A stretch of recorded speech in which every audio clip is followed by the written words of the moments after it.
പാർട്ടിയുടെ പിന്തുണ സ്വീകരിക്കുമ്പോഴേ അവരെ അസോസിയേറ്റ് അംഗം മറ്റോ ആക്കുമോ? ഒരു തരത്തിലുമില്ല. അവർ ഞങ്ങൾക്ക് പാർലമെന്റ് തെരഞ്ഞെടുപ്പിൽ പിന്തുണ കൊടുത്താണല്ലോ.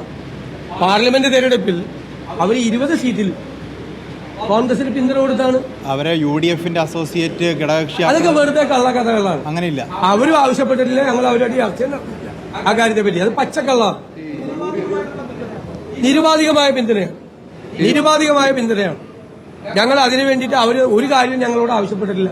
പാർലമെന്റ് തെരഞ്ഞെടുപ്പിൽ ആവശ്യപ്പെട്ടിട്ടില്ല, അസംബ്ലി തെരഞ്ഞെടുപ്പിൽ ആവശ്യപ്പെട്ടിട്ടില്ല. പാർലമെന്റ് തെരഞ്ഞെടുപ്പിൽ അവരുടെ പിന്തുണ ഉണ്ടായി ഞങ്ങൾക്ക്. പ്രതിപക്ഷ നേതാവ് BJP-യുടെ സ്ഥാനാർത്ഥി CPM-മായി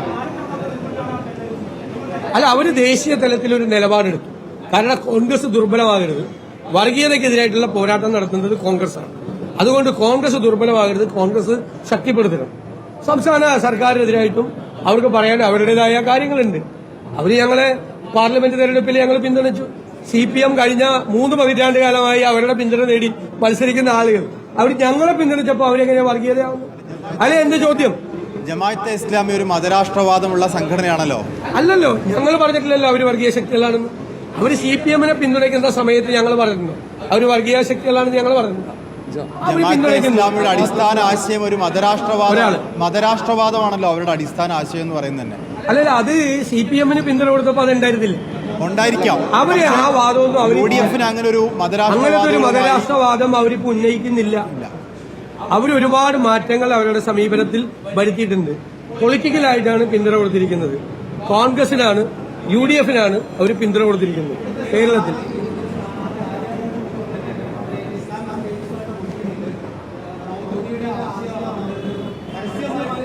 അത് അവര് തന്നെ അങ്ങനെ അല്ല എന്ന് അവര് വ്യക്തമാക്കിയിട്ടുണ്ടല്ലോ. പിന്നെന്താ പ്രശ്നം? അല്ലെന്നേ, അതൊക്കെ നേരത്തെ പഴയ കാര്യങ്ങളല്ലേ, ഇപ്പൊ ഇല്ലല്ലോ.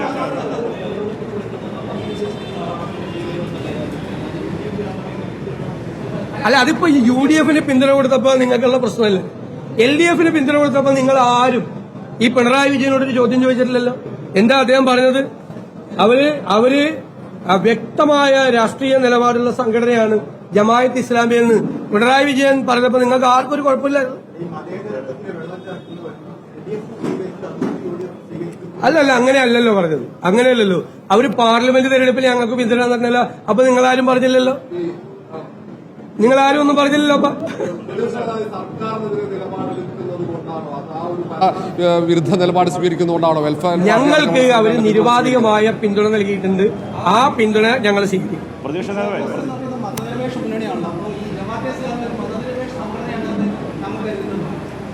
ഞങ്ങൾക്ക് പിന്തുണ പുറത്തുനിന്ന് തരുന്നത്, ഞങ്ങളുടെ മുന്നണിയിൽ നിന്നുകൊണ്ടല്ലല്ലോ തരുന്നത്. ഞങ്ങളുടെ മുന്നണിയിൽ നിന്നുകൊണ്ടല്ലല്ലോ അവര് ഞങ്ങൾക്ക് പിന്തുണ നൽകുന്നത്. മുന്നണിക്ക് പുറത്തു നിന്നുകൊണ്ട് ഒരുപാട് കക്ഷികൾ. ഞാൻ ഇന്നൊരു കാര്യം പറയാം. ഇന്ന് ഞാനൊരു പത്രവാർത്ത വായിച്ചു. എന്താണ്? രാഷ്ട്രീയ വിശാല ഹിന്ദു മുന്നണി LDF-ന് പിന്തുണ കൊടുക്കുന്നത്.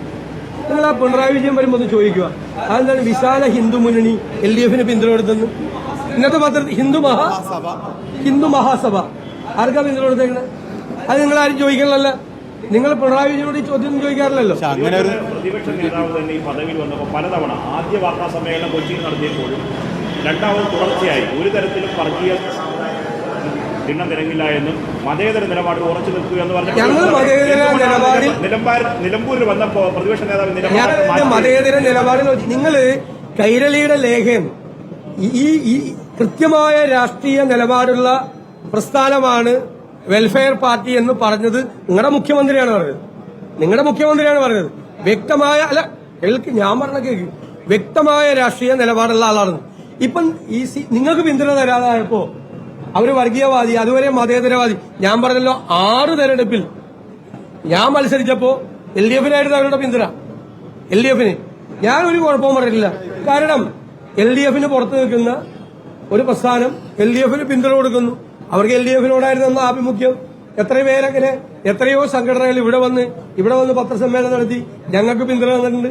എത്രയോ മത സംഘടനകൾ, എത്രയോ കക്ഷികൾ, ചെറിയ പാർട്ടികൾ, എത്ര പേര്. അതൊക്കെ തെരഞ്ഞെടുപ്പിൽ സാധാരണ. No more question. അത് പറഞ്ഞു കഴിഞ്ഞു. എല്ലാത്തിനും കൃത്യമായ മറുപടി പറഞ്ഞു കഴിഞ്ഞു.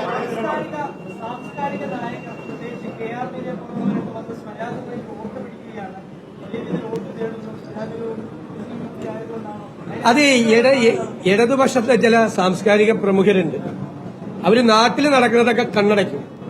എന്നിട്ട് ഈ ചിതറിത്തെറിക്കുന്ന ചില കാര്യങ്ങൾ കിട്ടുന്നതിന് വേണ്ടിയിട്ട് ഇങ്ങനെ തെരഞ്ഞെടുപ്പിലേക്ക് വന്നിട്ട് പരസ്യമായി പിന്തുണയ്ക്കാൻ ഈ ആശാ വർക്കർമാര് ഇത്രയും ദിവസം കണ്ണീരുമായി തിരുവനന്തപുരത്ത് സമരം ചെയ്തപ്പോൾ ഇവരാരും പോയില്ലല്ലോ. ഞാൻ ഇടതുപക്ഷ സഹയാത്രികനാണ്. ഈ ഗവൺമെന്റിന്റെ കീഴിലുള്ള അക്കാദമിയുടെ ചെയർമാനാണ് ശ്രീ സച്ചിദാനന്ദൻ. ഞാൻ അദ്ദേഹത്തെ തൊഴുകൈയോടുകൂടി നമസ്കരിക്കും. അദ്ദേഹത്തിന്റെ രാഷ്ട്രീയ നിലപാട് ഞങ്ങളുടെ രാഷ്ട്രീയ നിലപാടല്ല. പക്ഷെ അദ്ദേഹം ഒരു വ്യക്തമായ നിലപാടെടുത്തു. ആ വ്യക്തമായ നിലപാടെടുത്തു. അദ്ദേഹത്തിന് എന്ത് രാഷ്ട്രീയമാണെങ്കിൽ ആയിക്കോട്ടെ. മല്ലിക സാരാഭായി LDF കലാമണ്ഡലത്തിന്റെ ചാൻസലറാക്കിയതാണ്. അവരൊരു നിലപാടെടുത്തു. അവരുടെയൊക്കെ രാഷ്ട്രീയം പറയാണ്, ഞങ്ങളുടെ രാഷ്ട്രീയമല്ല. പക്ഷെ ഞങ്ങൾ അവരെ അഭിനന്ദിക്കുകയും അവരുടെ മുന്നിൽ നമസ്കാരം പറയുകയും ചെയ്യും. സാറ ടീച്ചർ എന്തൊരു സ്ട്രോങ് സ്റ്റാൻഡാർഡ് ഇത്. എത്ര പേരുണ്ട് അന്നൊന്നും കാണാത്ത ആളുകളാണ് ഇപ്പൊ തെരഞ്ഞെടുപ്പായി ഇറക്കിയിരിക്കുക. തെരഞ്ഞെടുപ്പ് കേരളത്തിൽ ഒരു പ്രശ്നം വന്നാലും ഇവരൊന്നും കണ്ണുറക്കില്ല, ഇവരൊന്നും കാണൂല, കണ്ണടയ്ക്കും. LDF ഭരിക്കുമ്പോൾ അവർക്ക് എന്തെങ്കിലും കിട്ടണമെങ്കിൽ കിട്ടിക്കോട്ടെ, ഞങ്ങൾക്ക് വിരോധം.